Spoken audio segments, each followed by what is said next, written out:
श्रीगुरुभ्यो नमः।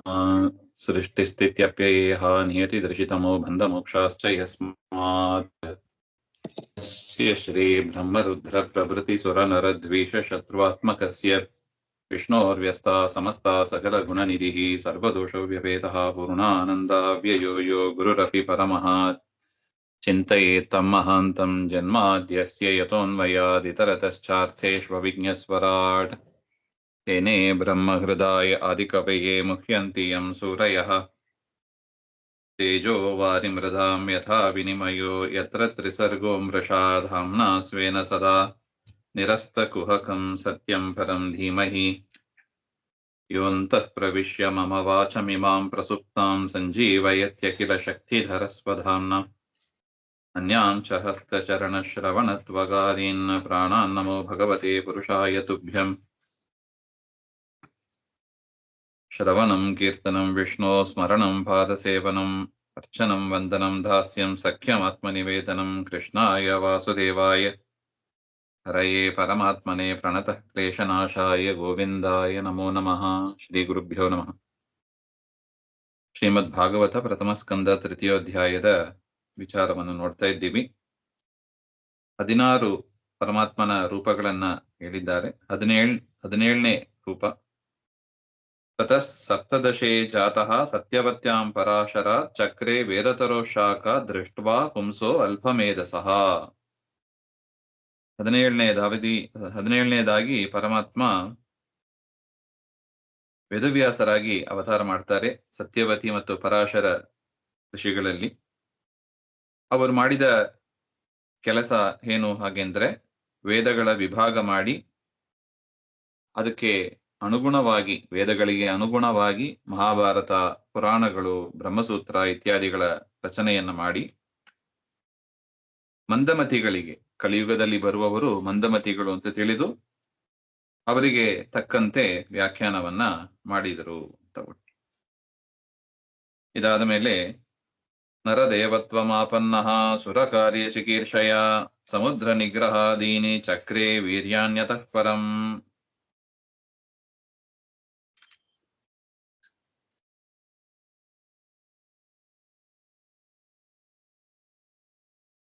ಇದಾದ ಮೇಲೆ ರಾಮಾವತಾರ ಚರಿತ್ರೆಯನ್ನು ಹೇಳ್ತಾರೆ. ನರದೇವತ್ವ ಮಾಪನ್ನ, ಭೂಮಿಯಲ್ಲಿ ರಾಜನಾಗಿ ಪರಮಾತ್ಮ ಅವತಾರ ಮಾಡಿ ಸುರಕಾರ್ಯ ಚಿಕೀರ್ಷಯ, ದೇವತೆಗಳ ಕಾರ್ಯ ರಾವಣ ಸಂಹಾರ ಮುಂತಾದವುಗಳು ಆಗಬೇಕು ಎನ್ನುವ ಒಂದು ದೃಷ್ಟಿಯಿಂದ ಸೇತು ಬಂಧನ ಮಾಡಿ ತನ್ನ ಪರಾಕ್ರಮವನ್ನ ತೋರಿಸಿ ಅನುಗ್ರಹ ಮಾಡಿದ ಅಂತ ಒಟ್ಟು.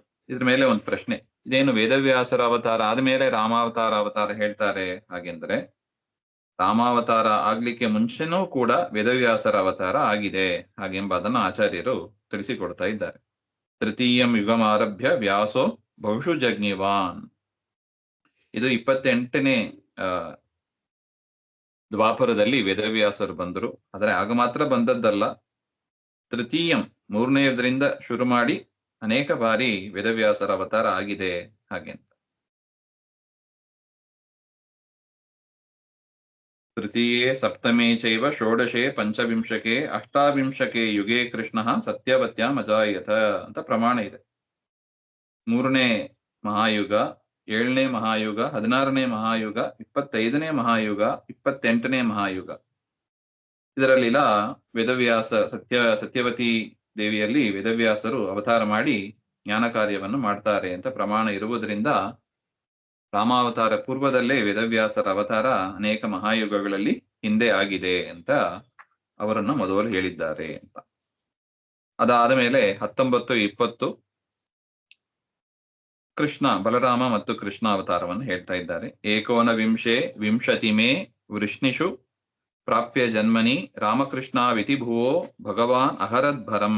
ಹಾಗೆ ಬಲರಾಮ ದೇವರು ಸಾಕ್ಷಾತ್ ಪರಮಾತ್ಮನ ಅವತಾರ ಇಲ್ಲ, ಶುಕ್ಲಕೇಶ ಆವೇಶ ಅಂತ ನಾವು ಕೇಳ್ತೀವಿ. ಕೃಷ್ಣ ಸಾಕ್ಷಾತ್ ಪರಮಾತ್ಮನ ಅವತಾರ. ಭೂಭಾರ ಹರಣಕ್ಕಾಗಿ ಪರಮಾತ್ಮ 2 ರೂಪವನ್ನ ತಾಳಿದ್ದಾನೆ.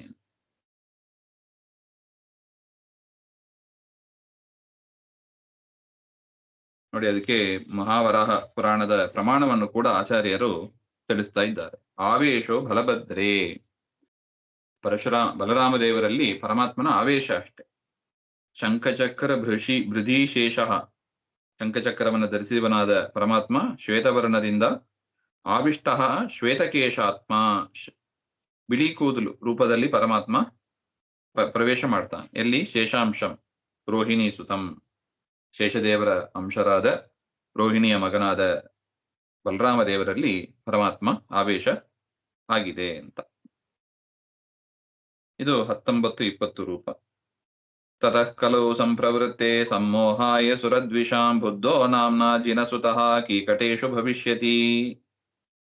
ಇದಾದ ಮೇಲೆ ಕೃಷ್ಣಾವತಾರ, ವೇದವ್ಯಾಸರ ಅವತಾರ, ಭೀಮಸೇನ ದೇವರ ಅವತಾರ, ಇದರ ಪ್ರಭಾವದಿಂದ ದುರ್ಜನರು ಕೂಡ ತಾವು ಸಚ್ಚಾಸ್ತ್ರವನ್ನ, ಅಂದ್ರೆ ಸರಿಯಾದ ಒಂದು ಶಾಸ್ತ್ರವನ್ನ ಅನುಸರಿಸಲು ಪ್ರಾರಂಭ ಆದಾಗ ಅವರಿಗೆ ಮೋಹ ಉಂಟು ಮಾಡಬೇಕು ಎಂಬುದಕ್ಕಾಗಿ ಪರಮಾತ್ಮ ತಾನೇ ಜಿನ ಎನ್ನುವವರಲ್ಲಿ ಬುದ್ಧನಾಗಿ ಅವತಾರ ಮಾಡಿ ದುಷ್ಟರನ್ನ ಮೋಹಗೊಳಿಸ್ತಾನೆ. ಹಾಗೆ ಶೂನ್ಯದಿಂದಲೇ ಎಲ್ಲಾ ಜಗತ್ತು ಬಂತು ಅಂತ ಇತ್ಯಾದಿಯಾಗಿ ಜ್ಞಾನ ಬರುವಂತೆ ಅವರಿಗೆ ಮೋಹವನ್ನು ಉಂಟು ಮಾಡ್ತಾನೆ.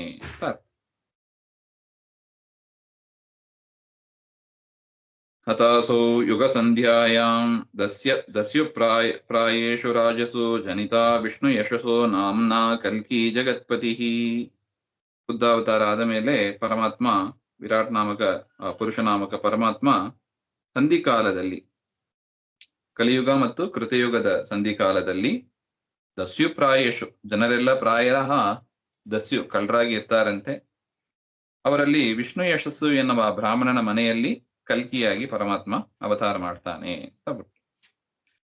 ಅವತಾರ ಹ್ಯಸಂಖ್ಯೇಯಾಃ ಹರೇ ಸತ್ವನಿಧೇ ದ್ವಿಜಾಃ ಯಥಾ ವಿಧಾಸಿನಃ ಕುಲ್ಯಾಃ ಸರಸಸ್ಯುಃ ಸಹಸ್ರಶಃ. ಈ ರೀತಿಯಾಗಿ ಪರಮಾತ್ಮ ಅವನ ಅವತಾರ ಅನೇಕ ಇದೆ, ಅನಂತ ಇದೆ. ಕೆಲವುದನ್ನು ಮಾತ್ರ ಇಲ್ಲಿ ತಿಳಿಸಿಕೊಟ್ಟಿದ್ದಾರೆ. ಭಾಗವತದಲ್ಲೂ ಅಷ್ಟೇ ಕೆಲವು ಅವತಾರಗಳ ಒಂದು ವಿಚಾರವನ್ನು ನಮಗೆ ತಿಳಿಸಿಕೊಡ್ತಾ ಇದ್ದಾರೆ. ಆದ್ರೆ ಪರಮಾತ್ಮನ ಅವತಾರ ಇಷ್ಟೇ ಅಂತ ತಿಳಿಯಬಾರದು.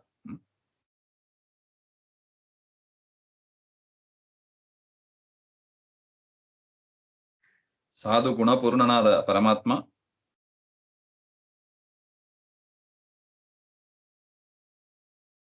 ಹೇಗೆ ಉನ್ನತ ಪ್ರದೇಶದಿಂದ ಪ್ರವಾಹ ಹೇಗೆ ಹರ್ಕೊಂಡು ಬರುತ್ತದೆ, ಅದೇ ರೀತಿಯಾಗಿ ಪರಮಾತ್ಮನ ಮೂಲ ರೂಪದಿಂದ ಅನೇಕ ಅವತಾರಗಳು ಬರ್ತಾ ಇದೆ. ಇಷ್ಟೇ ಅಂತ ನಾವು ತಿಳಿಯಬಾರದು ಅಂತ ಒಟ್ಟು. ಋಷಯೋ ಮನವೋ ದೇವಾಃ ಮನುಪುತ್ರಾಃ ಮಹೌಜಸಃ ಕಲಾ ಸರ್ವೇ ಹರೇರೇವ ಸ ಪ್ರಜಾಪತಯ ಸ್ಮೃತಾಃ. ಇದಾದ ಮೇಲೆ ಸ್ವರೂಪಾಂಶವನ್ನು ಹೇಳಿದರು. ಇದಾದ ಮೇಲೆ ಪ್ರತಿಬಿಂಬಾಂಶ ಅಂದರೆ ಜೀವರ ಸೃಷ್ಟಿಯನ್ನು ಹೇಳ್ತಾರೆ. ಜೀವರು ಯಾರು? ಭಿನ್ನಾಂಶರು ಅಂತ ಕರೀತಾರೆ. ಭಿನ್ನಾಂಶರು ಅಂದ್ರೆ ಪರಮಾತ್ಮ ಅವರಲ್ಲಿ ಬಿಂಬನಾಗಿ ಇರ್ತಾನೆ ಅಂತವರನ್ನ ಭಿನ್ನಾಂಶರು. ಸ್ವರೂಪಾಂಶರು ಅಂದ್ರೆ ಮತ್ಸ್ಯಕೂರ್ಮಾದಿ ಅವತಾರಗಳನ್ನು ಏನ್ ಹೇಳಿದ್ರು ಅದೆಲ್ಲವೂ ಕೂಡ ಸ್ವರೂಪಾಂಶ, ಪರಮಾತ್ಮನದ್ದೇ ಸಾಕ್ಷಾತ್ ಅವತಾರ. ಭಿನ್ನಾಂಶ ಅಂದ್ರೆ ಪರಮಾತ್ಮ ಅವರಲ್ಲಿ ಬಿಂಬನಾಗಿ ಇರ್ತಾನೆ ಅಂತ. ಪರಮಾತ್ಮನಿಗಿಂತ ಭಿನ್ನರಾಗಿ ಇರ್ತಾರೆ ಜೀವರು, ಅವರಲ್ಲಿ ಪರಮಾತ್ಮ ಬಿಂಬನಾಗಿ ಇದ್ದು ನಿಯಾಮಕನಾಗಿ ಇರ್ತಾನೆ ಅಂತ. ಅವರು ಯಾರು? ಋಷಿಗಳು, ಪ್ರಿಯವ್ರತಾದಿ ಮನುಪುತ್ರರು, ಇನ್ನು ದಕ್ಷ ಮುಂತಾದ ಪ್ರಜಾಪತಿಗಳು, ಇವರೆಲ್ಲರೂ ಕೂಡ ಜೀವಕೋಟಿಯಲ್ಲಿ ಬರ್ತಾರೆ. ಅವರಲ್ಲಿ ಪರಮಾತ್ಮ ಬಿಂಬನಾಗಿ ಇದ್ದು ಪರಮಾತ್ಮನ ವಿಶೇಷ ಸನ್ನಿಧಾನ ಪಾತ್ರರಾಗಿ ಅವರು ಇರ್ತಾರೆ. ಹರೇ ಕಲಾಹ ಭಿನ್ನಾಂಶಾಹ ಪ್ರತಿಬಿಂಬ ರೂಪಾಂಶಾಹ ಅಂತ ಬರೀತಾರೆ. ಈ ರೀತಿಯಾಗಿ ಸ್ಮೃತಿಗಳಲ್ಲಿ ಹೇಳಲ್ಪಟ್ಟಿದೆ. ಹಾಗೆ ಈ ರೀತಿಯಾಗಿ ಪರಮಾತ್ಮ ಎರಡು ವಿಧವಾದ ಸೃಷ್ಟಿಯನ್ನ ಮಾಡ್ತಾನೆ. ತನ್ನದೇ ಆದ ಸೃಷ್ಟಿಯ ರೂಪಗಳನ್ನ ಸೃಷ್ಟಿ ಮಾಡ್ಕೋತಾನೆ ರಕ್ಷಣೆಗಾಗಿ. ಇನ್ನು ಋಷಿಗಳು, ಮನುಗಳು, ಪ್ರಜಾಪತಿಗಳು ಇವುಗಳನ್ನು ಕೂಡ ಭಿನ್ನಾಂಶವಾಗಿ ಇದ್ದು ಸೃಷ್ಟಿ ಮಾಡಿ ಅನುಗ್ರಹ ಮಾಡ್ತಾನೆ. ಏತೇ ಸ್ವಾಂಶಕಲಾ ಪುಂಸಾಹ ಕೃಷ್ಣಸ್ತು ಭಗವಾನ್ ಸ್ವಯಂ ಇಂದ್ರಾರಿ ವ್ಯಾಕುಲಂ ಲೋಕಂ ಹೃದಯಂತಿ ಯುಗೇ ಯುಗೇ. ಈ ರೀತಿಯಾಗಿ ಎರಡು ಅಂಶಗಳು ಇದೆ. ಸ್ವರೂಪಾಂಶ ರೂಪಗಳು ಇದೆ, ಭಿನ್ನಾಂಶ ರೂಪಗಳು ಇದೆ. ಕೃಷ್ಣ ಪರಮಾತ್ಮ ತಾನು ಸ್ವತಃ ಮೂಲ ರೂಪದಲ್ಲಿ ಸೇರಿದವನು, ಅಂದ್ರೆ ಸ್ವರೂಪಾಂಶವನು. ಇಂದ್ರಾರಿ ವ್ಯಾಕುಲಂ, ದೈತ್ಯರಿಗೆ ವಿಶೇಷವಾಗಿ ನಿಗ್ರಹವನ್ನು ಮಾಡಿದವ. ಆ ರೀತಿಯಾಗಿ ಪರಮಾತ್ಮ ಈ ಲೋಕವನ್ನ ಯುಗ ಯುಗದಲ್ಲೂ ಕೂಡ ಸಂತೋಷವಾಗಿ ಇಟ್ಟಿರ್ತಾನೆ. ದುಷ್ಟರಿಂದ ಈ ಲೋಕವನ್ನ ರಕ್ಷಣೆ ಮಾಡಿ ಸಜ್ಜನರಿಗೆ ಅನುಗ್ರಹ ಮಾಡ್ತಾ ಇರ್ತಾನೆ ಅಂತ ಒಟ್ಟು.